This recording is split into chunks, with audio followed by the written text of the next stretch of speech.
Join na dingin ay pilepuhanan ang lakane. This is called tuite. It is an artificial water container made up of bamboo and is primarily used to carry and store water. However, the practice of carrying and storing water in tuite is in rapid decline and is hardly used nowadays.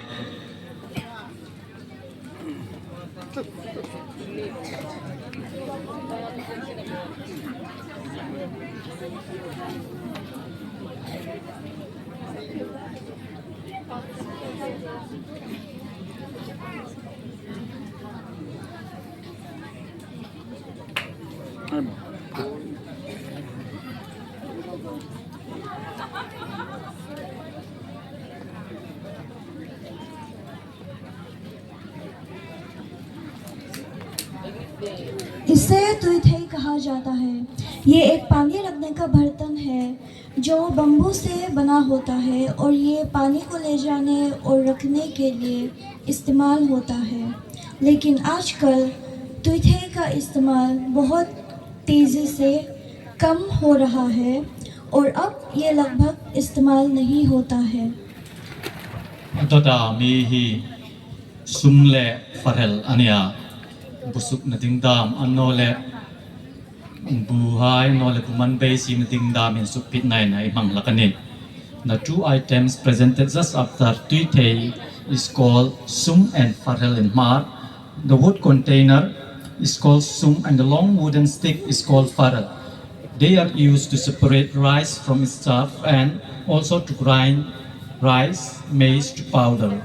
This item is still in use and is still the major tool for separating rice from its chaff and to grind rice to powder.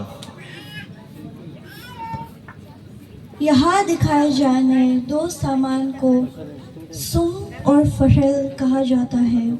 ये जो लकड़ी से बना हुआ है। डब्बे को सुम और डंडी को फरेल कहा जाता है। हिंदी में इसे ओखली एंड मूसल कहते हैं। इसे चावल को उसके भूसी से अलग करने के लिए इस्तेमाल किया जाता है। ये सामान आज भी इस्तेमाल में है और चावल की भूसी अलग करने और चावल को पाउडर बनाने के लिए अभी भी मुख्य उपकरण है। Adoda mihi hair ot ania. The next one is called hair ot. It is our traditional cotton gin. It is used to separate cotton from its seed. It is a laborious and time-consuming task that is done by twisting, pulling, and separating lint from its seed by hand. This method, which predated the invention of cotton gin, was historically used and was very inefficient and inconsistent. Today, manual methods are largely replaced by mechanical or semi-automatic machines for large-scale production. इसे hair ओट कहा जाता है। ये हमारी पारंपरिक cotton जिन है। इसका इस्तेमाल कॉटन को उसके बीज से अलग करने के लिए किया जाता है। ये काम काफ़ी मेहनत और वक्त लेने वाला है, जिसमें हाथ से लिंट को बीज से घुमाकर, खींचकर और अलग किया जाता है। ये जिन बहुत ही इनएफिशिएंट होने की वजह से आजकल बड़े पैमाने पर मैनुअल तरीके को मैकेनिकल से बदल दिया है।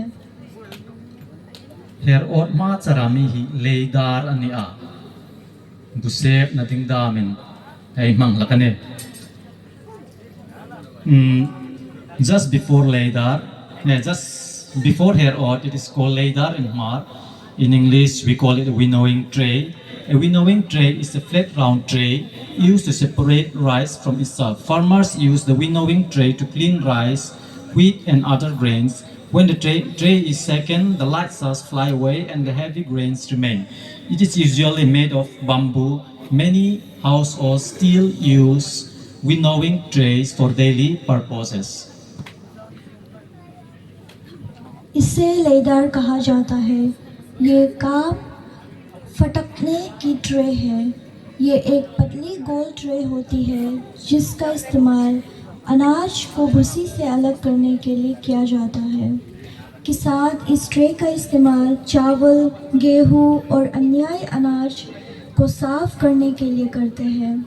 जब ट्रे को हिलाया जाता है तो हल्का भूसी उड़ जाता है और भारी दाने नीचे रह जाते हैं। ये आमतौर पर बम्बू से बना होता है। आज भी इसका इस्तेमाल अपने रोज़ाना के घर के कामों में करते हैं। Hair oat zo sarami hi pat sai ania pat sai na dingin ay mang lakani. The instrument just after hair oat is called pat sai.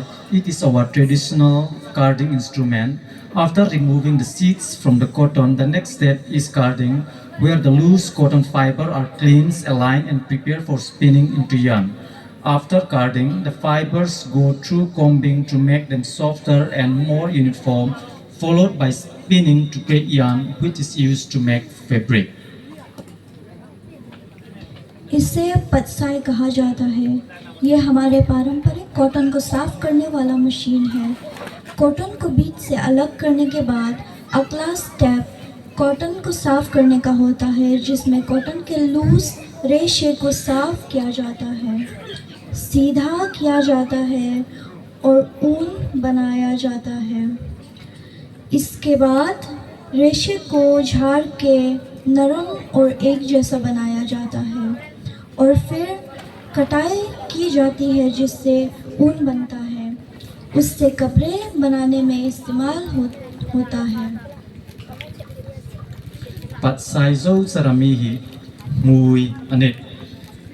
The instrument just after pat sai is called mui. It is our traditional spinning machine. It is to create yarn from cotton. First, the fiber are drawn and straightened into unified silver. Then the silver is slightly twisted into a roving before it is spun into a final yarn or thread. इस उपकरण को हुई कहा जाता है।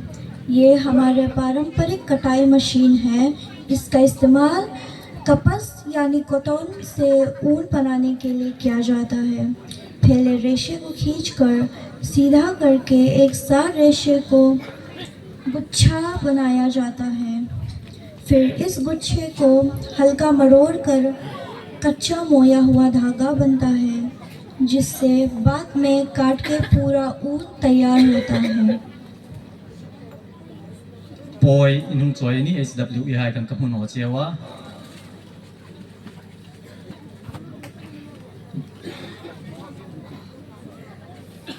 Pat ning ding atop takami hi pat dingan ya zani zan kan ka innungan mi kay thawa ana chu pat ding thu hi ing kon mi ril no a tho dam tak he chon sup lang pa ya hing ang he ne. The last one is called pat ding. They have shown in practical how it is used, so I won't describe it. ये आखिरी में इस्तेमाल होने वाला कार्यक्रम जो है, इसे पथिंग कहते हैं और ये हमारे सामने डिस्प्ले हो रहा है, सो कुछ एक्सप्लेन करने की ज़रूरत नहीं होगी। HWEI lom takzet lasik nisa in treng in hung dawa sunscreen in nal su katay sa yun ni pui hai thing pui an hung sem ding na thing pui dom na hai thano hai